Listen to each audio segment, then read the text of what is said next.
নমস্কাৰ ছাত্ৰ ছাত্ৰীসকল মই ধৃতিস্মিতা মেম প্ৰত্যেককে স্বাগতম জনাইছো ষ্টুডেণ্ট গাইড ইউটিউব চেনেললৈ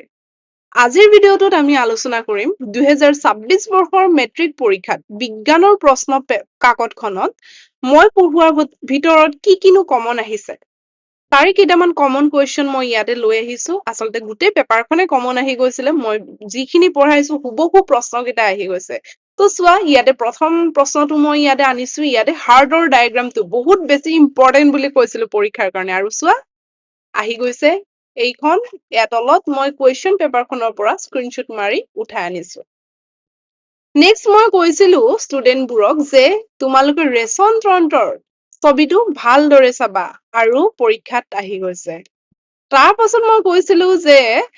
এই যিটো পাৰ্থক্য দ্বি বিভাজন আৰু বহু বিভাজনৰ মাজৰ পাৰ্থক্যটো পৰীক্ষাৰ কাৰণে বহুত বেছি ইম্পৰ্টেন্ট আৰু চোৱা আহি গৈছে হুবহু পাৰ্থক্যটো অকনো ডিফাৰেন্স নাই ডাইৰেক্ট পাৰ্থক্যটো যদি পাৰিছে ষ্টুডেণ্টে লিখিবলৈ ডাইৰেক্ট 2 মাৰ্কছ পাই যাব তাৰ পাছত নেক্সট চোৱা কি দিছিলো মই যে এমিবাৰ যিটো প্ৰজনন প্ৰক্ৰিয়া আৰু কেনেকে খাদ্য আহৰণ কৰে সেইটো মই শিকাইছিলো আৰু পৰীক্ষাত আহি গৈছে 2 মাৰ্কছত তাৰ পাছত চোৱা নেক্সট কুৱেশ্যনটো মই কৈছিলো এইটো এটা এমচিকিউ এটা দিছিলো যে এই এমচিকিউটো তলৰ কোনটো অংগ মানুহৰ দেহৰ স্ত্ৰীজনন তন্ত্ৰৰ অংগ নহয় ইম্পৰ্টেন্ট বুলি কৈছিলো আৰু আহি গৈছে প্ৰশ্ন চোৱা হুবহু প্ৰশ্নটোৱে আহি গৈছে তো কোনটো নহব শুক্ৰবাহী নলী নহব ইয়াতো শুক্ৰবাহী নলী আছিলে অপচন তাৰ পাছত প্ৰশ্ন আহিছে চোৱা জীৱাশ্ম ইন্ধনৰ প্ৰশ্নটো মই ইম্পৰ্টেন্ট বুলি কৈছিলো চাই যাবলৈ দিছিলো পৰীক্ষাৰ আগদিনা দিছিলো এই ভিডিঅ' কেইটা আৰু আহি গৈছে হুবহু প্ৰশ্ন তাৰ পাছত চোৱা নেক্সট কৈছিলো যে পৰ্যাবৃত্ত তালিকাত ধাতুসমূহৰ ধৰ্ম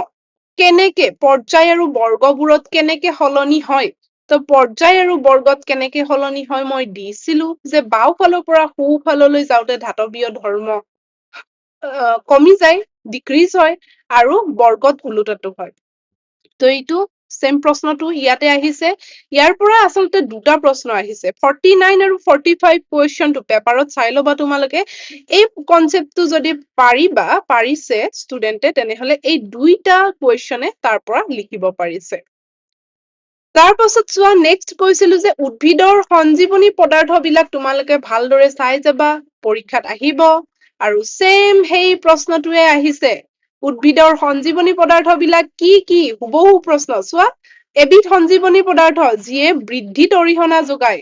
সেম আহিছে বৃদ্ধিত অৰিহণা যোগোৱা এবিধ সঞ্জীৱনী পদাৰ্থ তো এইখিনি প্ৰশ্ন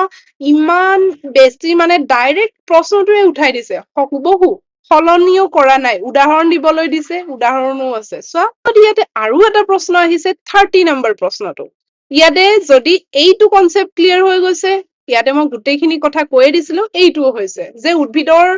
পাত ফল এইবিলাক যে সৰি পৰে কোনটো সঞ্জীৱনী পদাৰ্থৰ কাৰণে এই এপচাইচিক এচিডৰ কাৰণে তো এইটো একদম ইজি কুৱেশ্যন আৰু যোৱাবাৰৰ যদি কোনোবা ষ্টুডেণ্টে ভিডিঅ'টো চাই আছা তেনেহলে তোমালোকে কমেন্টত জনোৱা যে কিমানখিনি তোমালোকে পাৰিছা সায়েন্সটো কিমানখিনি ইজি লাগিছে পেপাৰখন তোমালোকে মোক জনাবা এইটো এটা প্ৰশ্ন যিটো প্ৰশ্ন বহুত ষ্টুডেণ্টে ভুল কৰিছে কিন্তু মই পৰীক্ষাৰ আগদিনাখন কৈ দিছিলো যে 10% লটো ইম্পৰ্টেন্ট হয় যে 10% লটো কি হয় ইয়াতে কৈছে যে এটা স্তৰৰ পৰা আন এটা স্তৰলৈ যাওঁতে গড় মান হিচাপে কিমানখিনি শক্তি প্ৰবাহিত হয় সেইটো হৈছে 10% শক্তি প্ৰবাহিত হয় এইটো মই পৰীক্ষাৰ আগত কৈ দিছিলো ষ্টুডেণ্টছক আহিব বুলি আৰু আহি গৈছে তাৰ পাছত কি প্ৰশ্ন আহিছে চোৱা নৱীকৰণযোগ্য আৰু অনৱীকৰণযোগ্য সম্পদৰ ওপৰত আহিছে আৰু ইয়াতে প্ৰশ্ন আহিছে ক্ষয়িষ্ণু ইয়াতে ক্ষয়িষ্ণু বুলি দিছে যদিও ক্ষয়িষ্ণু আৰু নৱীকৰণযোগ্য এই দুটা একে অৰ্থ বুজায় নৱীকৰণযোগ্য আন এটা নাম ক্ষয়িষ্ণু সম্পদ বুলিও কোৱা হয় তো এইটো হুবহু প্ৰশ্নটো আহি গৈছে তাৰ পাছত চোৱা ইয়াতে ক্ৰমবিকাশৰ ডেফিনেশ্যনটো ইয়াতে দিয়া আছে ক্ৰমবিকাশ অমুক হলে এই প্ৰক্ৰিয়াটোক কি বোলে অপচনত তোমালোকে দিব লাগে ইয়াক ক্ৰমবিকাশ বোলে আৰু সেইটো এটা প্ৰশ্ন এইটো চোৱা ক্ৰমবিকাশ কি হয় এইটো প্ৰশ্ন আহিছে এই প্ৰশ্নটোৰ উত্তৰটো হৈছে কোনখিনি এইয়া ওপৰত যে মই এইখিনি দিছো এইখিনি হ'ব উত্তৰ আৰু তলত প্ৰশ্নটোৰ লগত আৰু এটা বস্তু দিছে সমবৃত্তিক আৰু সমসংস্থ অংগৰ কথা সুধিছে ইয়াতে মই পঢ়াইছো সমসংস্থ আৰু সমবৃত্তি অংগ কি হয় সমসংস্থ অংগবিলাকৰ কি হয় গঠন উৎপত্তি একে হয় আৰু কিন্তু কাৰ্য বেলেগ হয় আৰু সমবৃত্তিক হলে গঠন বেলেগ হয় কিন্তু কাৰ্য একে হয় একেবাৰে ইজি প্ৰশ্ন আৰু পৰীক্ষাত হুবহু প্ৰশ্নই আহি গৈছে তাৰ পাছত এইটো চোৱা এইটো ডায়াগ্ৰামটো হুবহু আহি গৈছে এইটো আহিছে এমচিকিউত আহিছে তো এইটো মই কৰাই দিছিলো ইয়াৰ নাম কেইটা সুধিছে তাৰ পাছত নেক্সট কুৱেশ্যনটো চোৱা এইটো যদিও তোমালোকে দেখি পেলাই ভয় খাইছা একেবাৰে ইজি তো দুটা কাৰ্বন থাকিলে ইয়াক ইথেন বুলি কোৱা হয় যিটো মই তোমালোকক দেখাই দিছিলো তাৰ পাছত চোৱা নেক্সট চোৱা এইটো এটা অগ্ৰিম সূৰ্যোদয় আৰু পলম সূৰ্যাস্ত বুলিলে কি বুজায় এইটো মই পৰীক্ষাৰ আগত দেখাই দিছিলো পৰীক্ষাত আহিব বুলি কৈছিলো আৰু আহি গৈছে তাৰ পাছত নেক্সট চোৱা এইটো এটা প্ৰশ্ন হুবহু এমচিকিউটো মই এমচিকিউত দেখাইছিলো এইটো আৰু এমচিকিউটোৱে আহি গৈছে তো এমচিকিউত কৈছিলো যে এইটো ধাতুৰ বৈদ্যুতিক সামগ্ৰী আমাৰ যিবিলাক ধাতুৰ সামগ্ৰী বিলাক আছে সেইবিলাক কি কৰা হয় আৰ্থিং কৰা হয় অৰ্থাৎ ভূমি সংযোগ কৰা হয় কেলে কৰা হয় তো সেইটো প্ৰশ্ন ইয়াতে আহি গৈছে অতিৰিক্ত বিদ্যুৎ প্ৰবাহ ৰোধ হবলৈ ইয়াতো অপচনটো বি আছিলে বিদ্যুৎ অৱক্ষয় ৰোধৰ বাবে অৱক্ষয় আৰু অতিৰিক্ত বিদ্যুৎ প্ৰবাহ ৰোধ মানে একেই হয় ঠিক আছে নেক্সট কুৱেশ্যনটো চোৱা কিছুমান ডায়েবেটিছ ৰোগীক ইনচুলিনৰ বেজি দিয়া হয় কিয় প্ৰশ্নটো আহি গৈছে কিছুমান ডায়েবেটিছ ৰোগীক ইনচুলিনৰ বেজি দিয়া হয় কিয় একেবাৰে সাল সলনিও নাই প্ৰশ্নবিলাকত সেম প্ৰশ্নটোৱে উঠাই দিছে তাৰ পাছত নেক্সট প্ৰশ্ন আমাৰ শৰীৰত আয়োডিনৰ গুৰুত্ব কি এইটো প্ৰশ্ন আহিছে